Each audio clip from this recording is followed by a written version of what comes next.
make this ish work.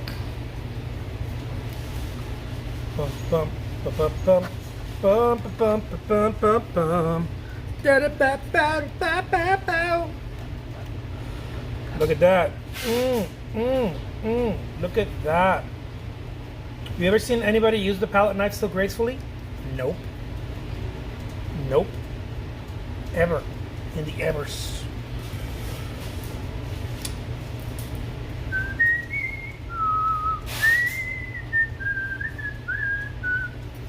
Whatever, never mind. Look at that. That's how it's done. It's done.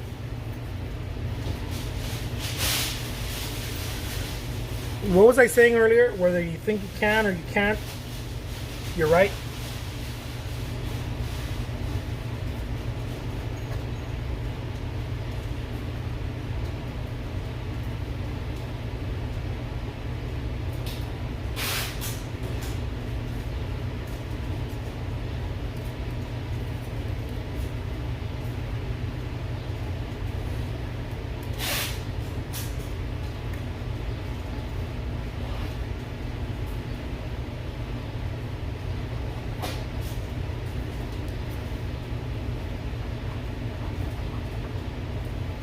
Dude, I was hungry as fudge. Now that I ate, I feel a little extraordinaire. I'm gonna wave at you. Consider yourself waved at. I like this already. Thank you. Consider yourself waved at. You've been waved at. Y'all been waved at. Y'all been waved at. Y'all been waved at.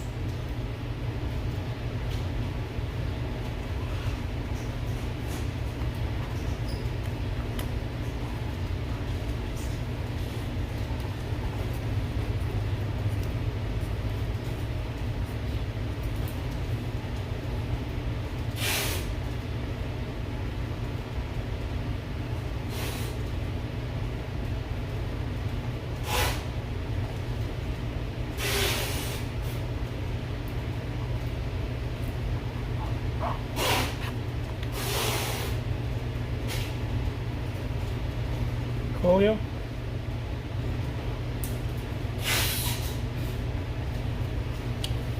There we go.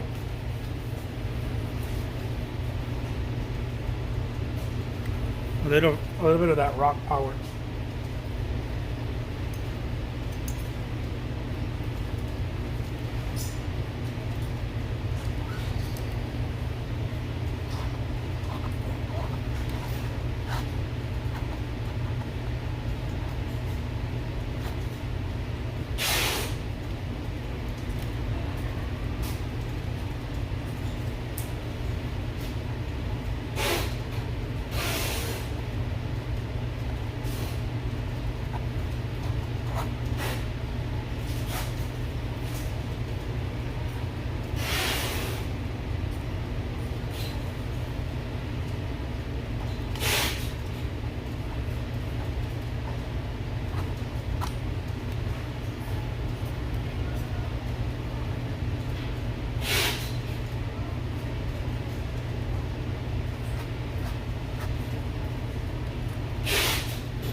Go.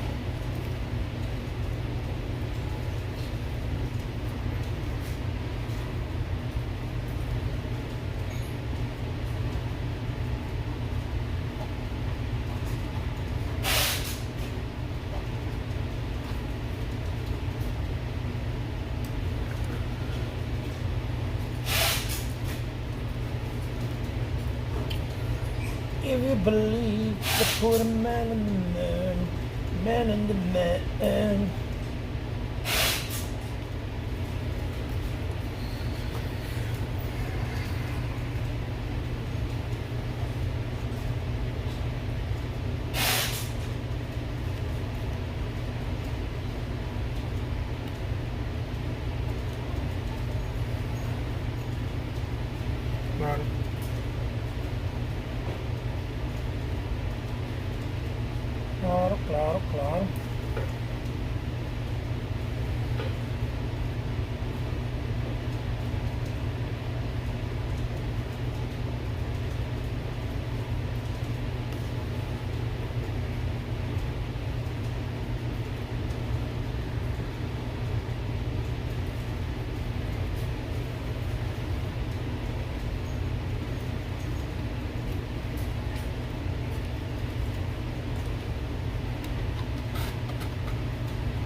There we go.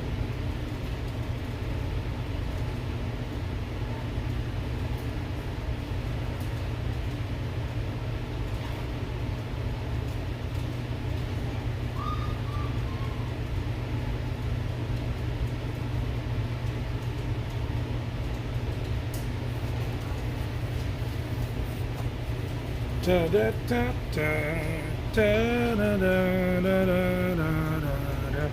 Never mind.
Boom.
Just like that.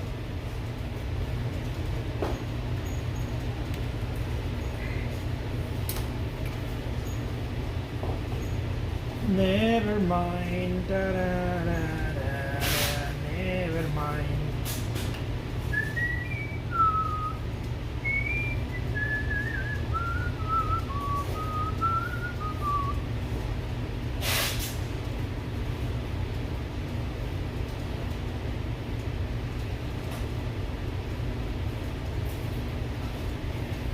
All right, time for a new painting.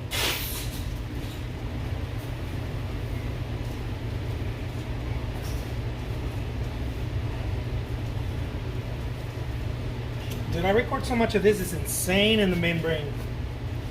How much of this stuff I record.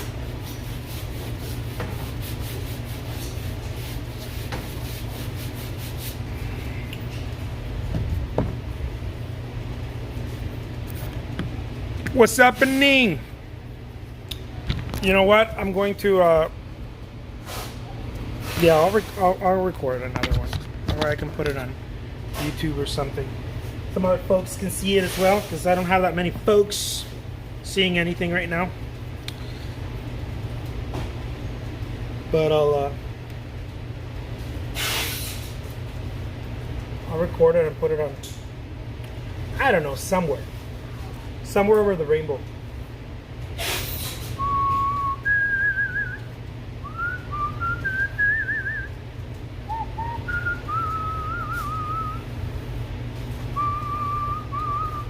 Over the rainbow, baby, you know I love you too, and stuff. Somewhere over that little rainbow, the skies are blue. Baby, you know that somewhere over the rainbow, those skies are blue. Somewhere over that rainbow, stuff and stuff.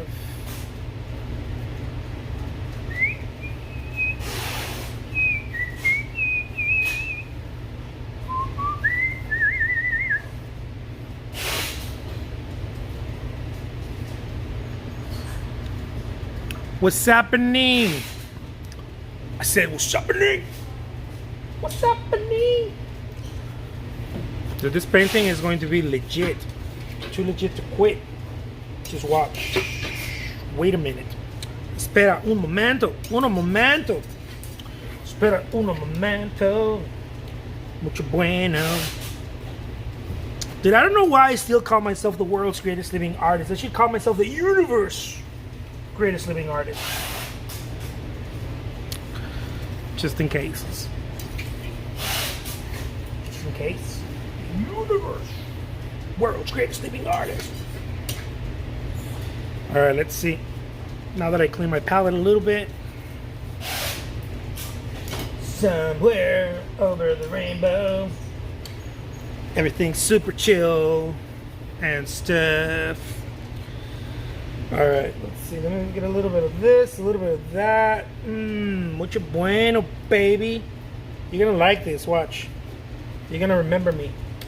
You're gonna remember me through this. Remember me.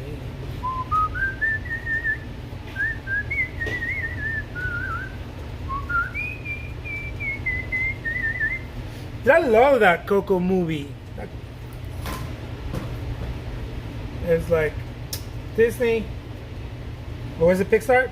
Pixar is Disney, no? You're doing better, Disney. I'm not gonna hate on you. You're doing better. I'll try to forget your racist and anti-Semitic background. I'll try, but I won't. You're doing better at Disney. Remember me. Remember me and stuff.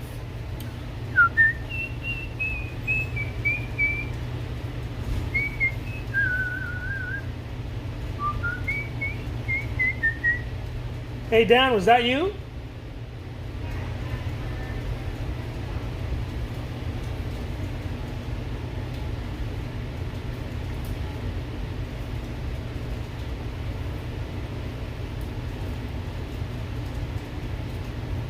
I want to paint this one a little bit, you know, a little bit different. That way, we can be like, oh my God, there's like something happening that is a little different, and stuff. Look at that, jeez, cheese and crackers. Dude, I've never seen so many churches like what I saw in Texas. There's all kinds of churches, Baptist churches, this and that churches, all kinds of churches.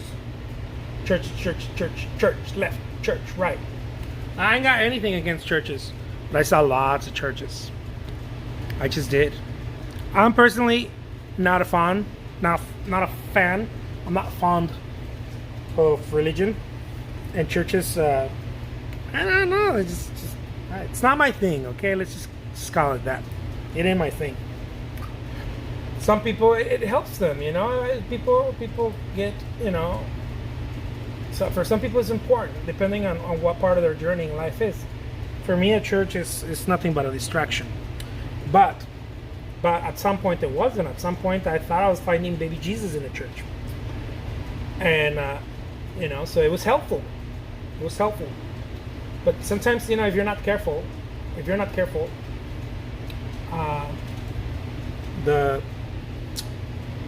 medium, the cane, the crutch doesn't help you walk, type of deal. And so, but it's a personal thing, whatever.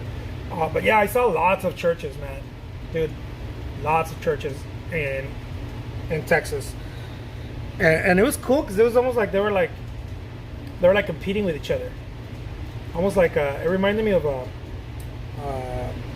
car lots, like where people car dealerships.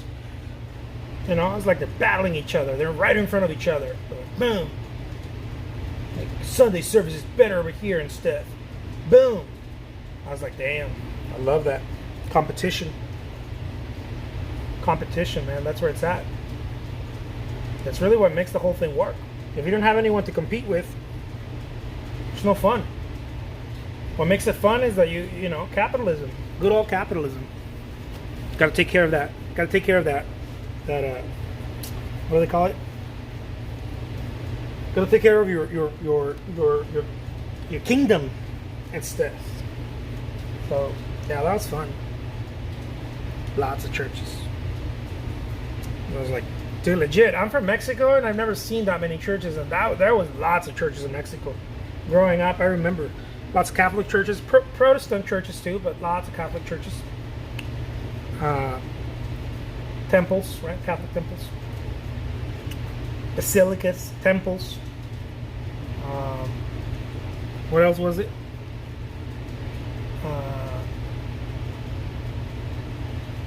I forgot what other names they have.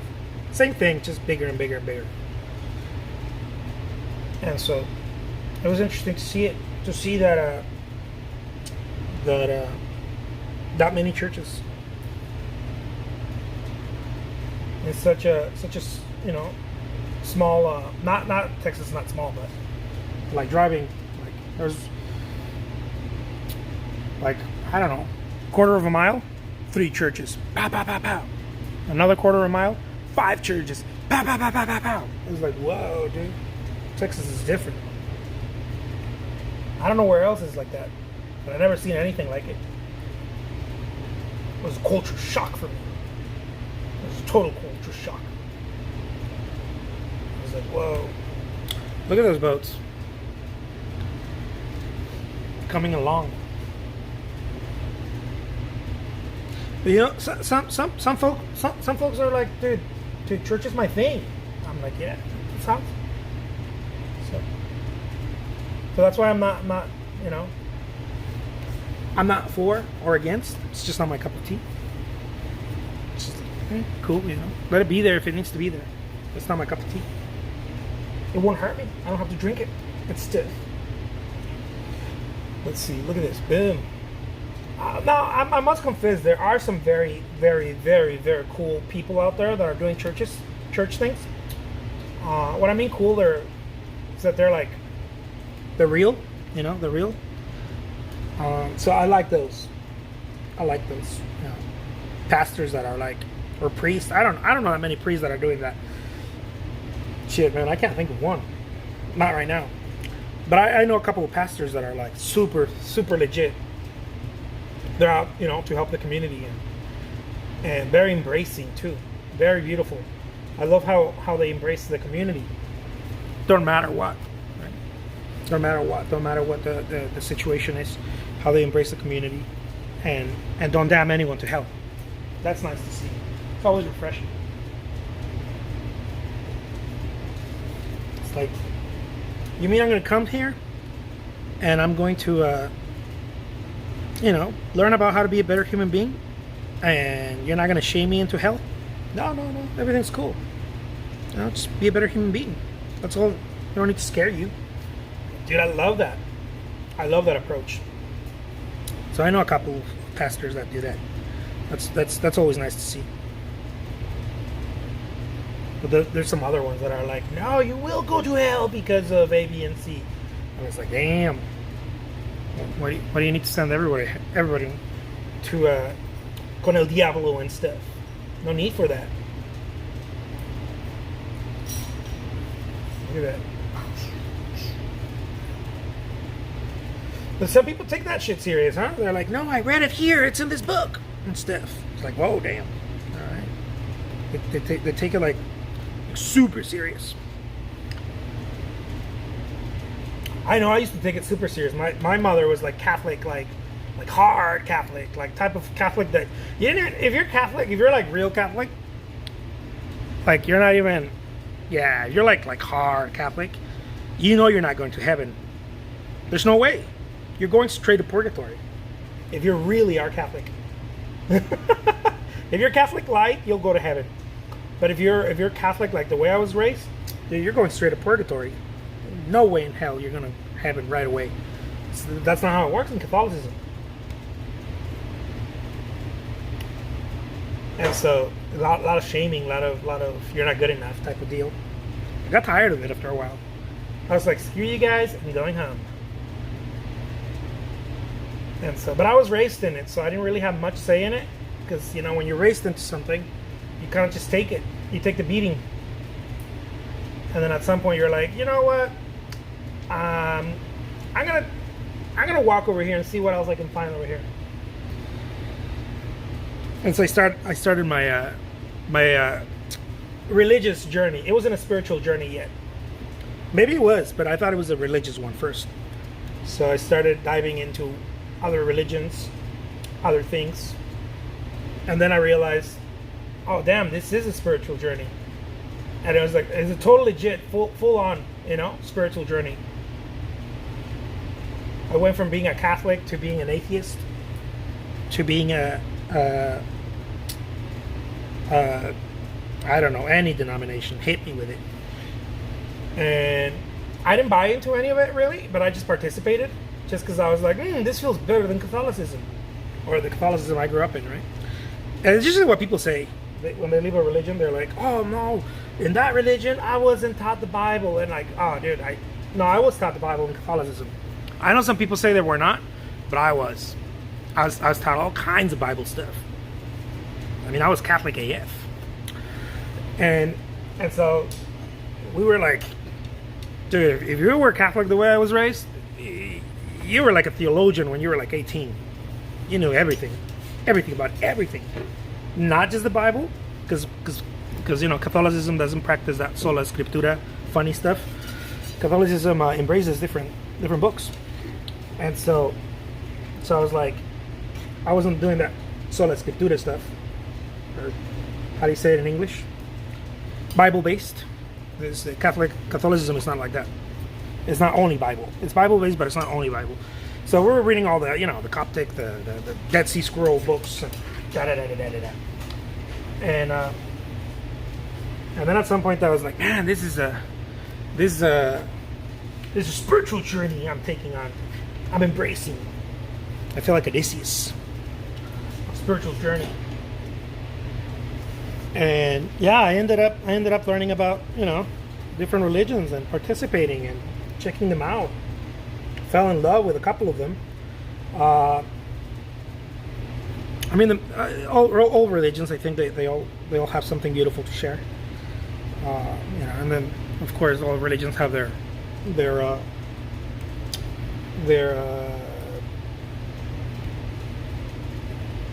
what do they call it?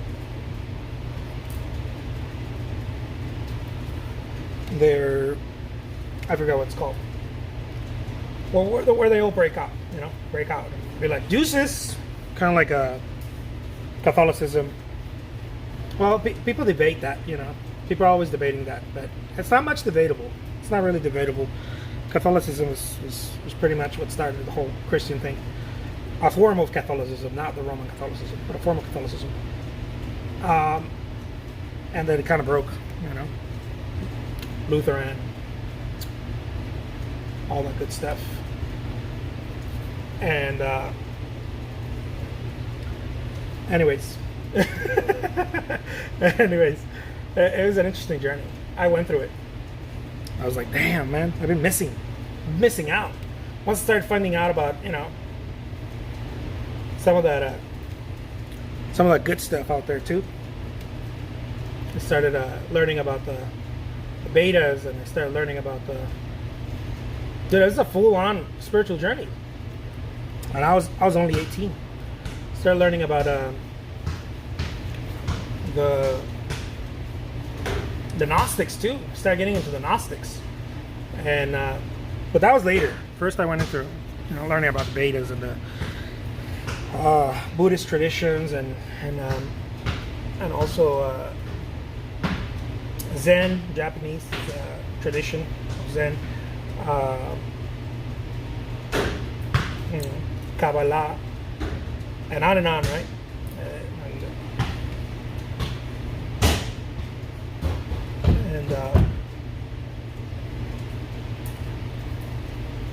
The religion, and then their mystic, their mystic branches too, right? Buddhism originally very mystic, but then they got very religious, right? Anyways, and then you have Zen, right? The mystic branch. Zen is one of the mystic branches. Catholicism has that too, and I knew that already. I knew that, but I hadn't dived into it. I knew that Catholicism has a mystic branch, of course. We know them through the saints, right? Through the saints, but it's not officially. I don't think it has a name.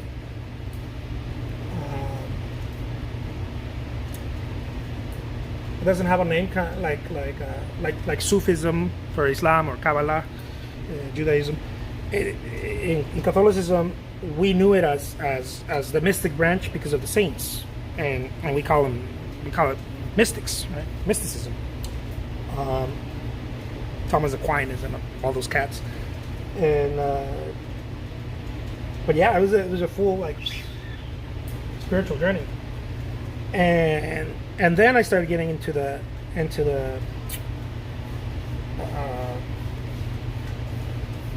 well, I told you guys I started getting into the Gnostics, right? But then I started getting into the other group of, they were not necessarily Gnostics, although it would be considered. Some people are getting back into that today. They call it what the hell do they call it?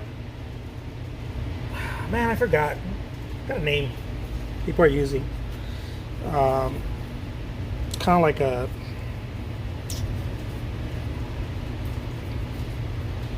what do they call it? People getting back to meditations by what's that dude's name? That king, the Roman emperor, Marcus Aurelius. That type of, But I really like the pre-Socratic philosophers. I started getting into that ish. That ish is deep. So I started getting into that. That was a lot of fun.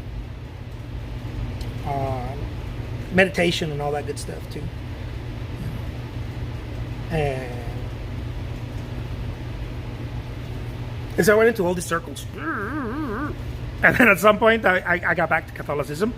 But I got back to Catholicism and just falling in love with mystic Catholicism and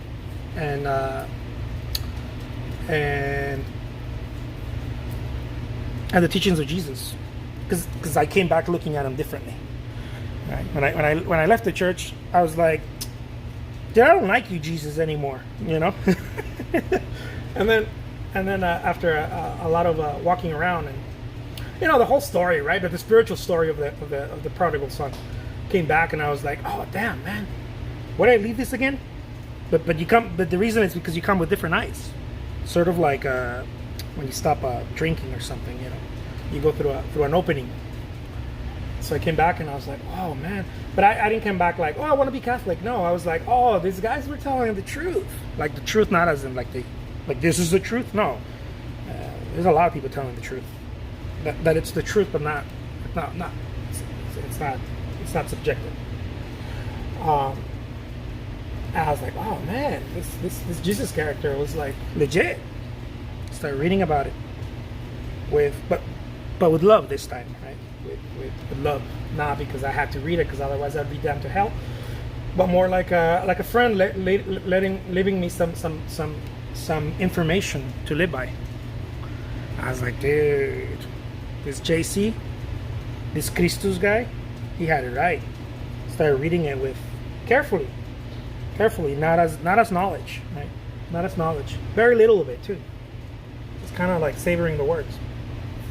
The teachings, right? The teachings are very, very, very, very deep. So deep that at some point I was like, man, Jesus was a Buddhist. But then I was like, no, probably not. That doesn't matter, does it? No. They reminded me of many of the teachings of Buddha and Lord Krishna. And but said in a different way for a different tone and a different time and different people. And it also reminded me of the pre-Socratic philosophers. Very, very much sounded like that. Do unto others. The reflection, right? The whole reflection thing.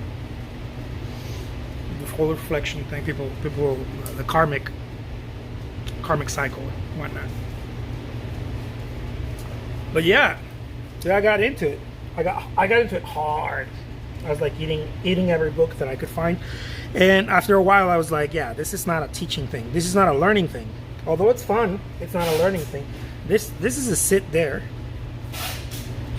and let it be thing. Which took me to understanding art that way. By the way, those brave souls that are still listening to me, that journey led me to understand art in a whole different way. A lot of people think that art is a learning thing. It is in the beginning. It's sort of like you have to have that mother's milk. But art is not a learning thing. Art is experiential. And a lot of people think they can learn art.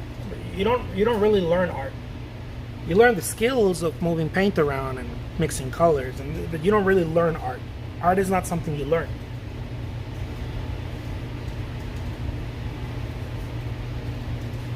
It's not a skill.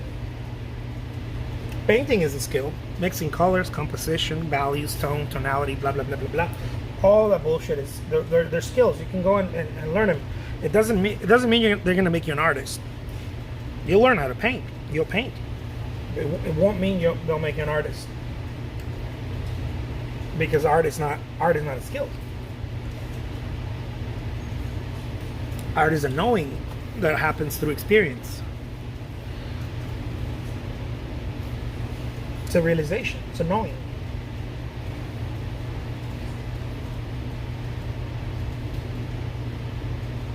It's an understanding, but it's a deep understanding, not conceptual or definitely not intellectual, not conceptual understanding. It's the complete opposite of conceptual understanding.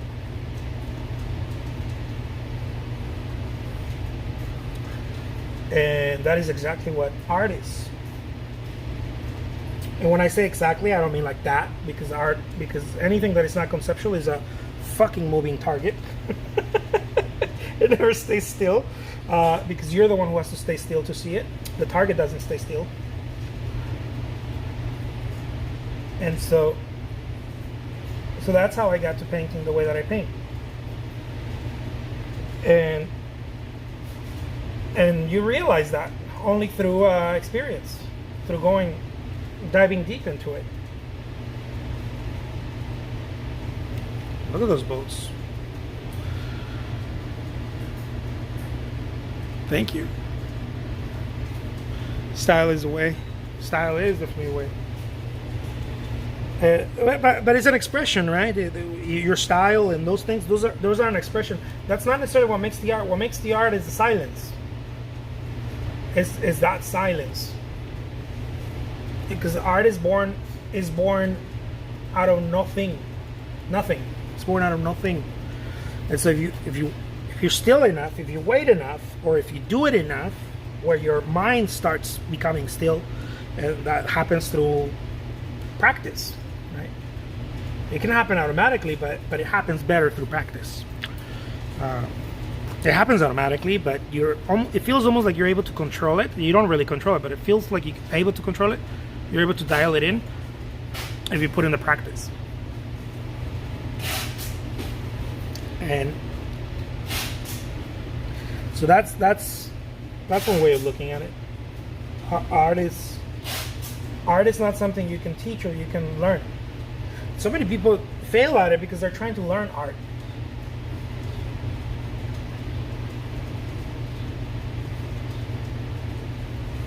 And it's not something you can learn.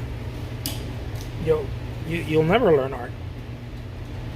There's nothing to learn because it's not an object, it's a subject.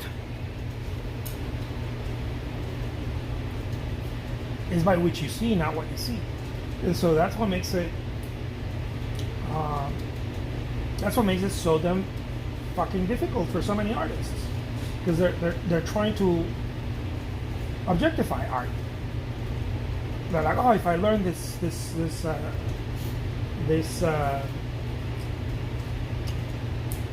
brushstroke, or if I learn the way that this artist does this or that, and all you're learning is noise. It's good stuff sometimes, you use it, and it's good stuff, but it's noise. That's not art. You're learning the noise.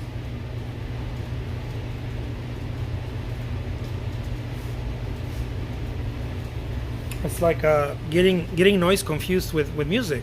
Right? You're like, oh, I know how to play the trumpet, and then you start making noise, and then you're like, yeah, you're playing the trumpet, but you're not making music. Right? You are playing it, but you're not making any music.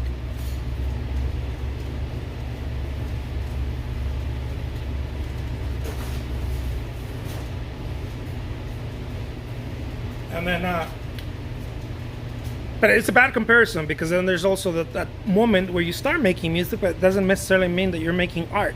You're making music.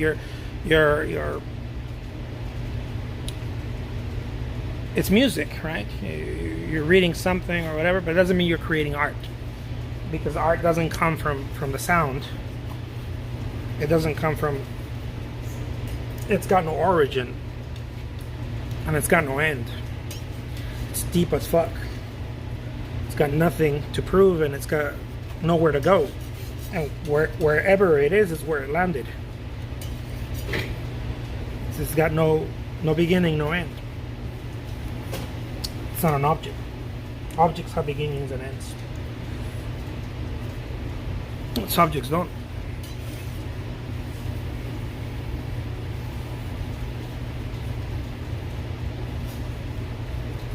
They're not. They're both. They can be both finite and infinite.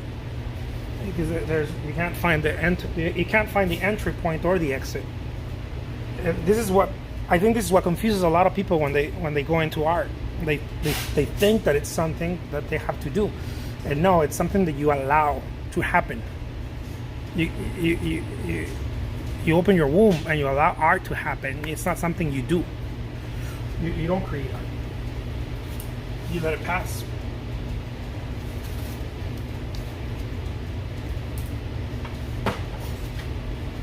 And so people think they go into this shit thinking they're going to create art, and they fail miserable at it. I know, because not only happened to me, but I've coached a handful of artists that continue to have a hard time with this shit. They're like, man, I can't seem to get it. I can't seem to get it. I'm like, because who in the hell told you that you were supposed to create art? Oh, it's because I need to create it. You're not. It only looks that way. You're not creating art. You have to let art happen. That's why when Picasso was asked about being creative, right, being inspired, he said, I don't believe in inspiration.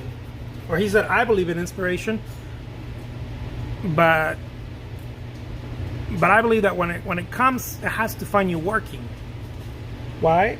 Because again, he understood that. See, that fucker understood that. Just like I understand it now. It took me a while, but I understand it.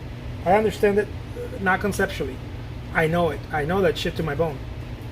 Art is something you allow to happen. You don't make it, and you can't be inspired.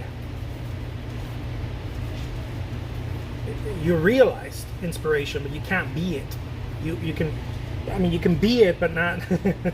Again, words are interesting like that.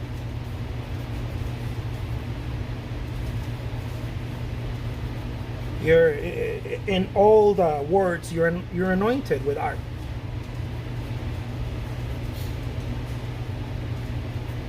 Yeah. You're anointed with it. You can't have it. It's not yours. You can only let it pass.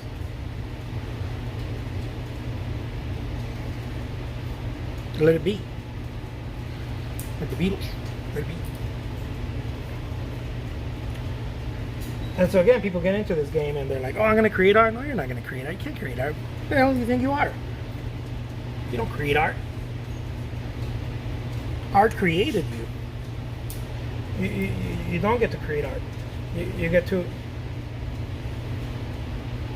to express art, but you're not creating it.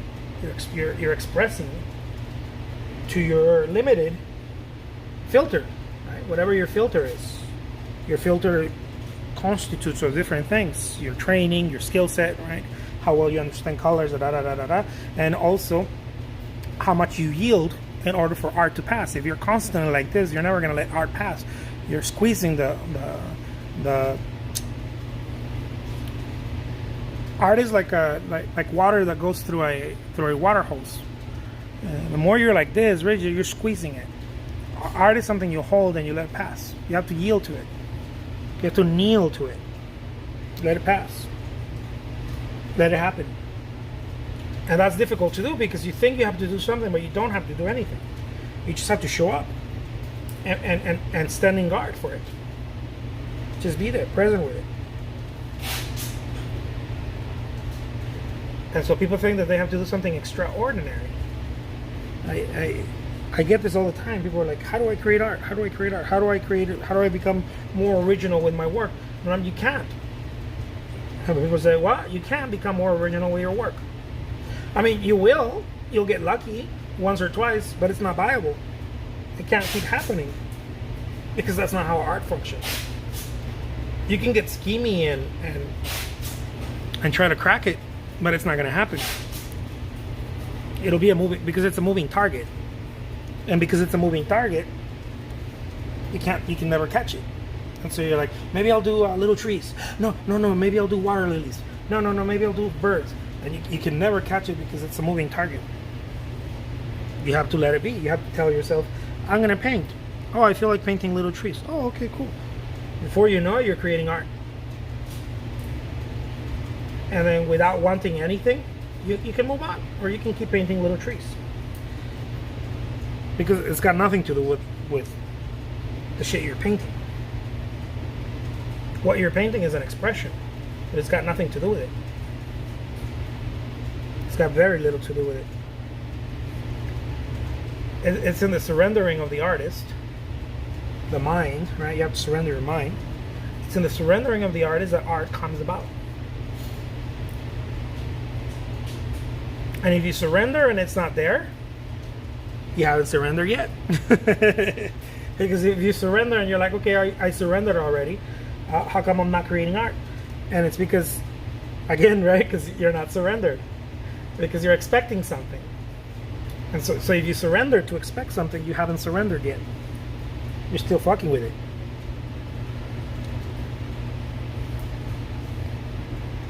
You haven't let it be yet. So it's not gonna, it'll hide itself from you. The most beautiful things hide from the thinkers. They hide from people, from active minds. The most beautiful things in life are not for the thinkers. They are for the meek. That's why the meek inherit the world. The most beautiful things in the world are for the meek to see and to acknowledge and to honor. Because a thinker, a good thinker, a very smart intellectual person, that doesn't mean that there's something wrong with being intellectual, of course not. But if you get lost in that, if you lose yourself in that, you can't see art. You'll get lost in the style. You'll say, oh, that's that brushstroke is expressionism or impressionist, or and then you stop seeing the art. When you know too much, you stop seeing things. There's nothing wrong with knowing too much. When you know too much, when you start drinking your own shit, and you think you know too much, you stop seeing things. Your vision becomes tight, and then you stop seeing things.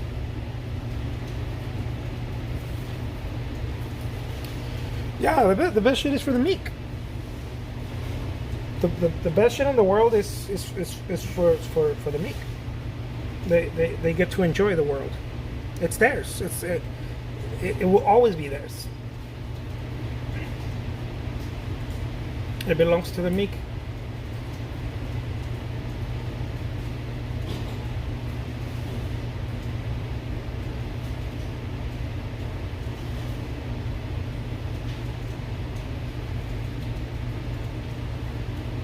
It's again, if you're painting and art hasn't come yet your way,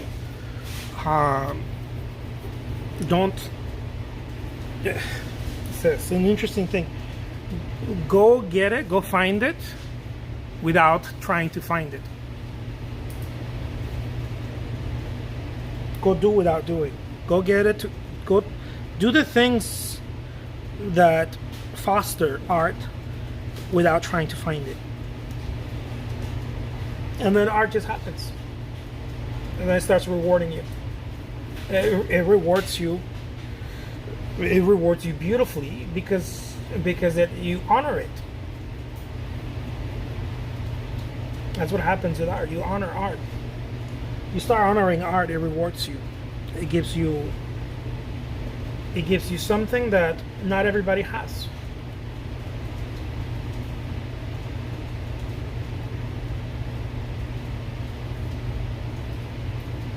And so what ends up happening is that you acknowledge the presence of art, which is your own presence. But you don't know that yet unless you do. But if you would know, you wouldn't be seeking it. You had already known it to be there. So the seeking of art is what makes the art so then difficult. The funny thing is that there's nothing to seek. And artists keep moving towards it like if it's something to seek, to find.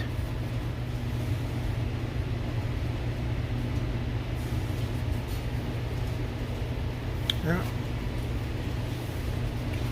There's nothing to find.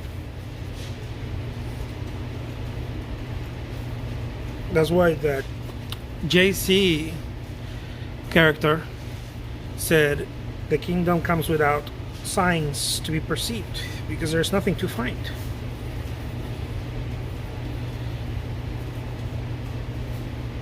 It's always there.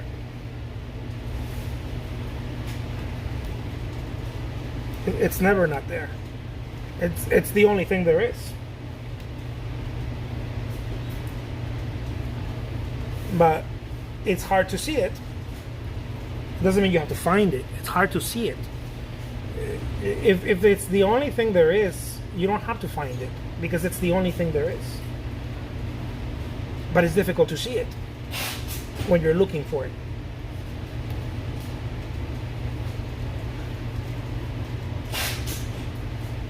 You don't look for art. I know there's a lot of artists out there trying to teach this idea of you have to this and that, and then it'll come to you. It doesn't come to you. It's the only fucking thing there is. It's already there. It doesn't come to you. It's there. It feels everything. It's everything there is. You just have to allow it.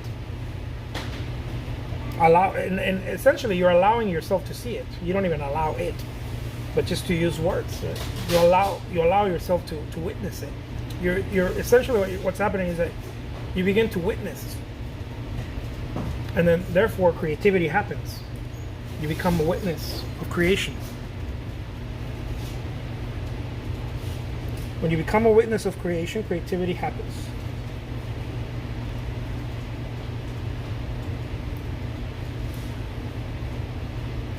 That's the deeper meaning of being a witness. And Christianity is often spoken about. It's not what most people think. To witness is to acknowledge what is before you.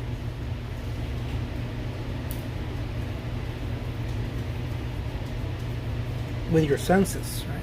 You have to be there fully with your senses, not wanting anything out of it, just allowing it to be.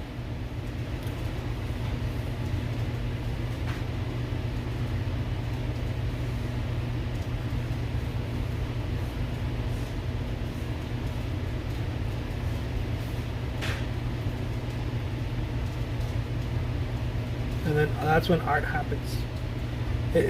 Again, it's words. Art doesn't happen. It's there already. It's always been there. There's nothing more.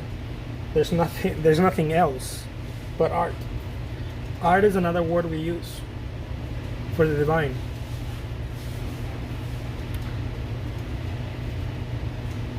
The emptiness in which everything is born. From where everything comes. The doorway.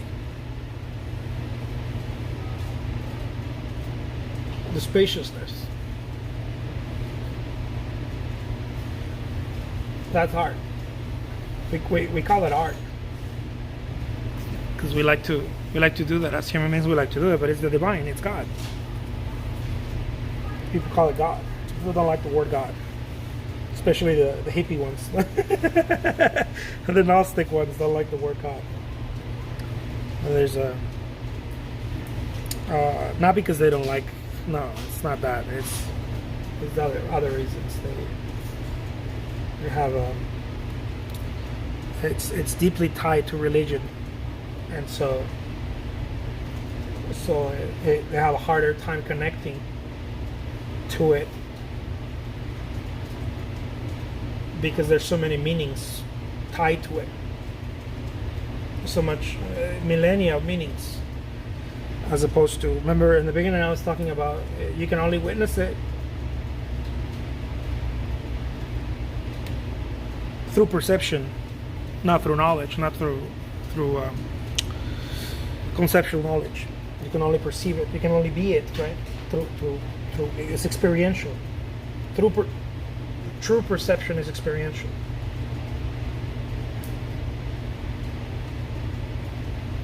If you had a child or a loved one, someone you really love, a true love, not just romantic, but a true love, and I were to ask you, how do you know you love them? You love your child or your mother or your spouse or whatever. How do you love them? You couldn't say how do you know? No one could, because it's a moving target. You can never say how do you know that you love someone. You'll give me reasons, but that's not how do you know. Those are reasons, superficial reasons that attempt to point at the truth, but you can't. You can never point at the truth. The truth is the pointer. It's not something you can point at. It's pointing at. You can't point at the finger that's pointing.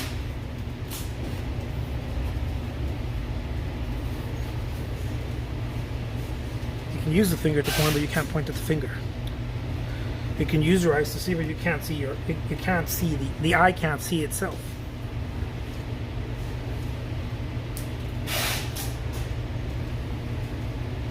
Even if you're using a mirror, the eye just still can't see itself.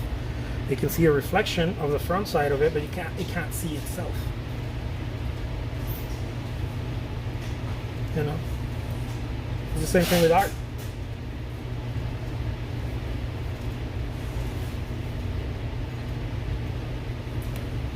An arrow cannot point to itself.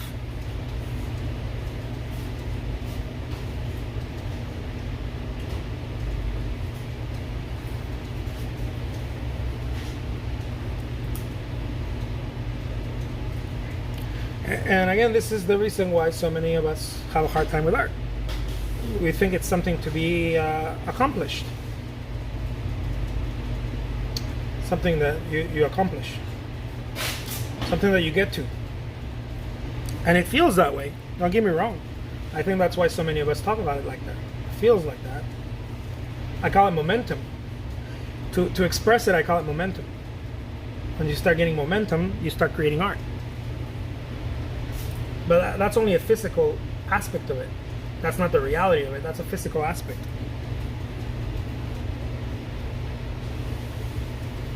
It looks like something to be achieved.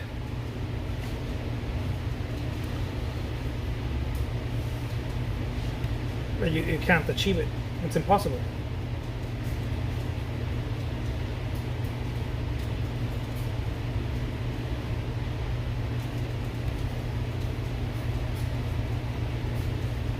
That's why painting regularly helps you, because in a way it almost feels like you're achieving, but you're not really achieving. But what's happening, I think, based on my experience of this crazy thing I'm talking about here, what ends up happening is that you start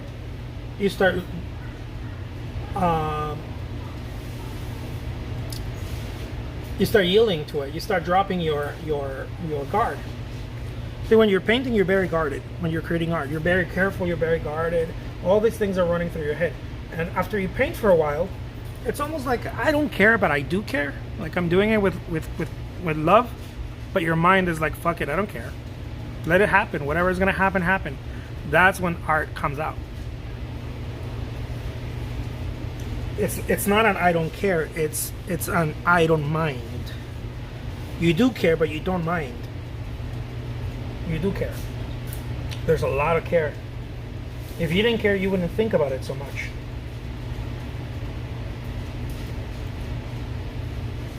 And so you do care, but there comes a point where you don't mind anymore. You're sick and tired of thinking about it. And at some point, you start relinquishing all your efforts. At that moment, when you start relinquishing your efforts and you start letting go of your personal efforts to try to create art, voila, art comes out. It looks like it comes out. It's always been there, as I said before. It's always there. You get to have the special goggles to create art.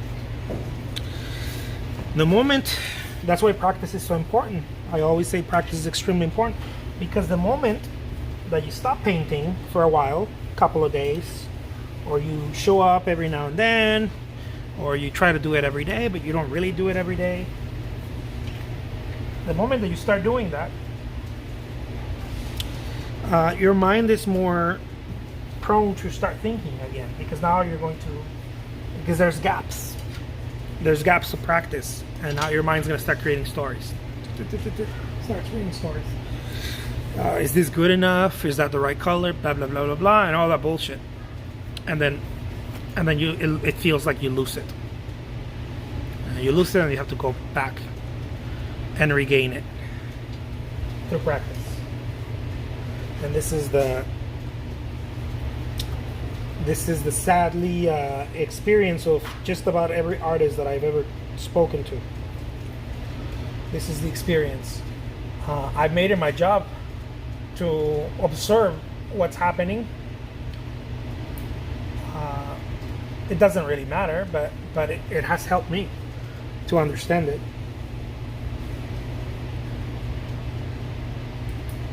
But most artists don't make that their job. And so they just think that it's something that happens, that comes and goes away. And so they're like, I'm not inspired today, so I'm not gonna do anything. But that's not really what's happening.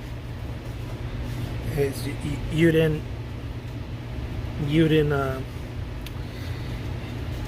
in old tradition and biblical tradition, you didn't have oil in your lamp.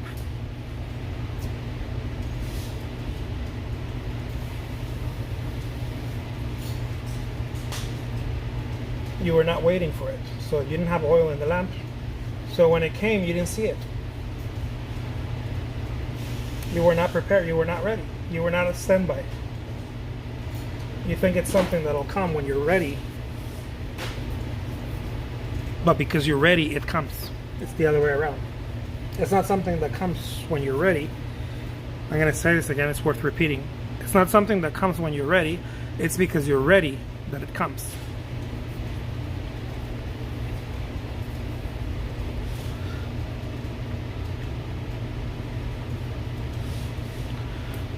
The blue stain says, I'm so interested in what you're saying, but I'm so lost. JOJ says, what's your zodiac sign? I don't know what my zodiac sign is. I'm not sure because I don't understand, or I don't follow or read zodiac signs. But my wife said that I'm an Aquarius. She likes to dabble into that. She likes to look at that. She says that I'm an Aquarius.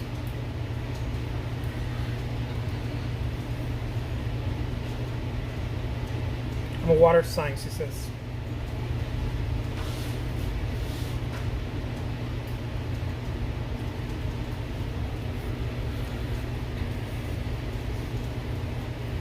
All right, there it is. Look at that.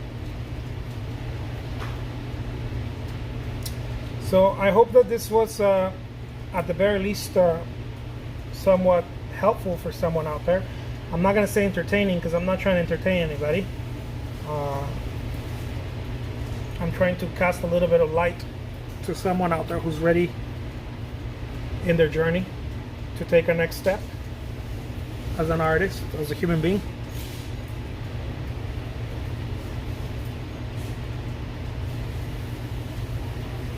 There it is.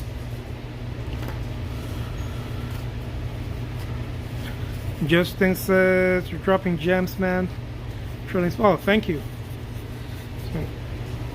There it is, my friends.